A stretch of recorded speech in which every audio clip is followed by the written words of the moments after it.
നമസ്കാരം. Business burning എന്ന വീഡിയോയിൽ കൂടെ പാശ്ചാത്യ രാജ്യങ്ങളിൽ നടക്കുന്ന ഹെംപ് കഫേയുടെ ഒരു ചെറിയ വിവരണമാണ് ഞാൻ നിങ്ങളിലേക്ക് എത്തിക്കാൻ ശ്രമിക്കുന്നത്. ഹെംപ് കഫേ എന്നാൽ അതിന് മലയാള തർജ്ജമ എൻ്റെ ഒരു വീക്ഷണത്തിൽ കഞ്ചാവ് കഫേ എന്നാണ്. ഇവിടെ കഞ്ചാവ് പാനീയങ്ങൾ ലൈസൻസോടുകൂടി വിൽക്കുകയാണ്. 2018 ഈ ബിസിനസ് പാശ്ചാത്യ രാജ്യങ്ങളിൽ തുടങ്ങിയിരിക്കുന്നത്. പാശ്ചാത്യ രാജ്യത്തിലെ ഹെംപ് പാനീയങ്ങൾ വാഷിംഗ്ടൺ DC-യിൽ തകർത്ത ബിസിനസ്സാണ് ചെയ്യുന്നത്. ഇത് സിറ്റിക്കുള്ളിലെ ഒരു ട്രെൻഡായി മാറിയിരിക്കുകയാണ്. ഈ ട്രെൻഡ് ഇന്ത്യയിലേക്ക് വരുമോ? കഞ്ചാവ് ബാറുകൾ ഇന്ത്യയിൽ പ്രസക്തമാവുമോ എന്നതാണ് എൻ്റെ ഒരു നിരീക്ഷണം. എൻ്റെ ഒരു റിസർച്ച് സബ്ജക്റ്റ് ഇന്നത്തെ ഈ വീഡിയോയിൽ കൂടെ. കഞ്ചാവ് മറ്റൊരു പേരാണ് ഹെംപ് ഡ്രിങ്കിന്. ഹെംപ് ഡ്രിങ്കിൻ്റെ 0.3% അതിൽ കൂടിക്കഴിഞ്ഞാൽ അത് കഞ്ചാവായി മാറും. ഈ കഞ്ചാവ് 0.3% ഉള്ളിൽ തന്നെ ഒതുങ്ങി നിൽക്കണം. ഈ യൂറോപ്പിലും വാഷിംഗ്ടൺ DC-ലും കഴിഞ്ഞ കുറച്ച് വർഷങ്ങളിലായി ഹെംപ് പാനീയങ്ങൾ കേന്ദ്രങ്ങൾ കൂടിക്കൂടി വരികയാണ്. അലാമിംഗ് ഇൻക്രീസ് ആണ് അത് നടത്തിക്കൊണ്ടിരിക്കുന്നത്. ഞാൻ പറയാം ഇതിൻ്റെ കണക്കുകൂട്ടുകൾ.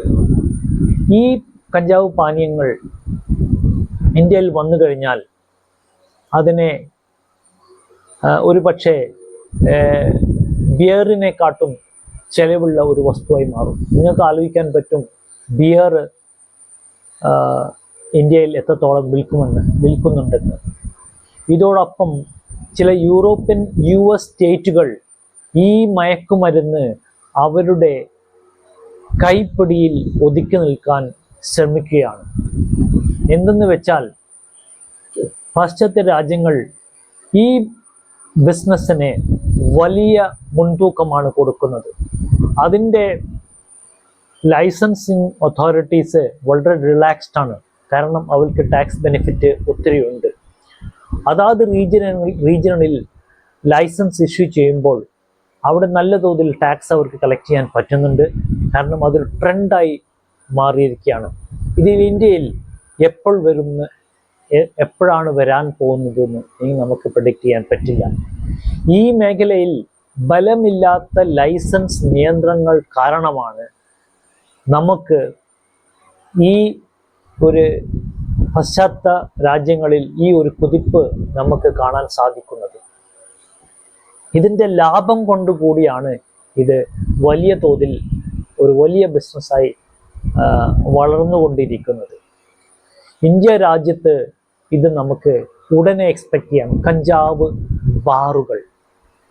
ഈ ബാറുകൾ ഏറ്റവും കൂടുതൽ ഉള്ളത് അൽബമ, ജോർജിയ, ടെക്സസ് എന്നീ ഇടങ്ങളിലാണ് കൂടുതൽ ഹെംപ് ബാറുകൾ അല്ലെങ്കിൽ ഹെംപ് ഡ്രിങ്ക്സുകൾ അല്ലെങ്കിൽ ഹെംപ് കഫേകൾ ഇപ്പോൾ നമുക്ക് കാണാൻ സാധിക്കുന്നത്. ഇത് ഈ കഞ്ചാവ് ബാറുകൾ ഉടൻ തന്നെ നമുക്ക് ഇന്ത്യയിലും എക്സ്പെക്റ്റ് ചെയ്യാം. ഈ സ്ഥലങ്ങളിലൊക്കെ തന്നെ ലൈസൻസ് നിയന്ത്രണങ്ങൾ ഇല്ലാത്തത് കൊണ്ടാണ് ഈ ബാറുകളെല്ലാം റോറിംഗ് ബിസിനസ് ചെയ്തുകൊണ്ടിരിക്കുന്നത്. എന്തെന്ന് വെച്ചാൽ നമുക്ക് ഇതിനെ ഒരു രണ്ടായി തരംതിരിക്കാം. ഈ ലൈസൻസിങ് അതോറിറ്റീസിനെ. ഈ ലൈസൻസിങ് അതോറിറ്റീസ് ഒന്ന് വളരെ ഫ്രീ ആയിട്ടാണ് ലൈസൻസിന് കൊടുത്തുകൊണ്ടിരിക്കുന്നത്. അതേസമയം മറുപക്ഷത്ത് അവർ പറയുന്നു നമുക്കിത് കൺട്രോൾ ചെയ്യാൻ പറ്റുന്നില്ല എന്നൊക്കെ. നിങ്ങൾക്കറിയാമോ, പാശ്ചാത്യ രാജ്യങ്ങളിൽ അവർക്ക് സ്ട്രിക്റ്റ് ആയിട്ടുള്ള ലൈസൻസ് സിസ്റ്റം ഉണ്ടായിരുന്നെങ്കിൽ ഈ വളർച്ച ഉണ്ടാവുമായിരുന്നില്ല. അതായത് 2001 1% മാത്രം വളർച്ചയുള്ളത് 2018 അത് ലൈസൻസ് ഇഷ്യൂ ചെയ്യാൻ തുടങ്ങിയപ്പോൾ ഇതിന് 8% കൂടി. ഇതെല്ലാം നികുതി കൂട്ടാനുള്ള ഒരു തന്ത്രമാണ്. ഈ 1% നിന്നും 8% കുതിക്കുന്ന ബിസിനസ് ഈ 2018 ഈ ലൈസൻസ് ഇഷ്യൂ ചെയ്യാൻ തുടങ്ങിയത് പാശ്ചാത്യ രാജ്യങ്ങളിൽ. ഇത് ലൈസൻസ് ഇഷ്യൂ ചെയ്യുന്നത് കഞ്ചാവ് ബാറിന് വേണ്ടിയിട്ടാണ്. ഈ കഞ്ചാവ് ബാറുകൾ ഒരു സമയത്ത്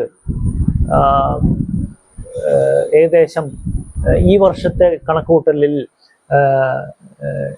$1 ബില്യൺ ഇതിൻ്റെ ബിസിനസ്.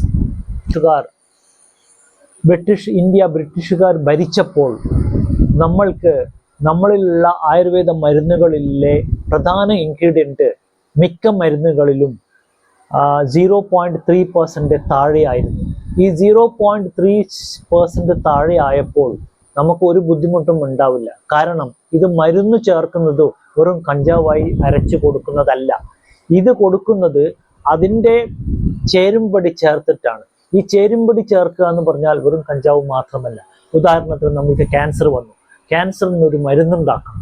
ഈ മരുന്നുണ്ടാക്കണമെങ്കിൽ ഗ്രന്ഥങ്ങളിൽ, ക്ലാസിക്കൽ ടെക്സ്റ്റുകളിൽ, ഈ 5000 വർഷം പഴക്കമുള്ള ടെക്സ്റ്റുകളിൽ ഇവരെ വളരെ പ്രധാനമായിട്ടുള്ള ഇൻഗ്രീഡിയൻസും ചേർത്തിട്ടാണ് ഈ മരുന്നുകൾ ഉണ്ടാക്കുന്നത്. എന്നാൽ ബ്രിട്ടീഷുകാർ ഇത് മൊത്തമായി എടുത്തു കളഞ്ഞു, കംപ്ലീറ്റ് ബാൻ ചെയ്തു. എന്തിനെന്ന് അറിയാമോ? 300 വർഷം മുമ്പേ ഇത് എടുത്തു കളഞ്ഞത് അവരുടെ മരുന്നുകൾ മാർക്കറ്റ് ചെയ്യാൻ വേണ്ടിയിട്ടാണ്. അവർ നിയമങ്ങളെല്ലാം പതിയെ എടുത്തു മാറ്റുകയാണ്. ഈ പതിയെ എടുത്തു മാറ്റുന്നതിൽ ആയുർവേദത്തിന് ശക്തി കൂടിയാൽ നമുക്കൊരു പക്ഷേ ഇന്ത്യയിൽ നിന്നും മഹത്തായ ആയുർവേദ മരുന്നുകൾ, ഫലപ്രദമായ ആയുർവേദ മരുന്നുകൾ ഒരുപാട് നമുക്ക് കയറ്റി അയക്കാൻ പറ്റും.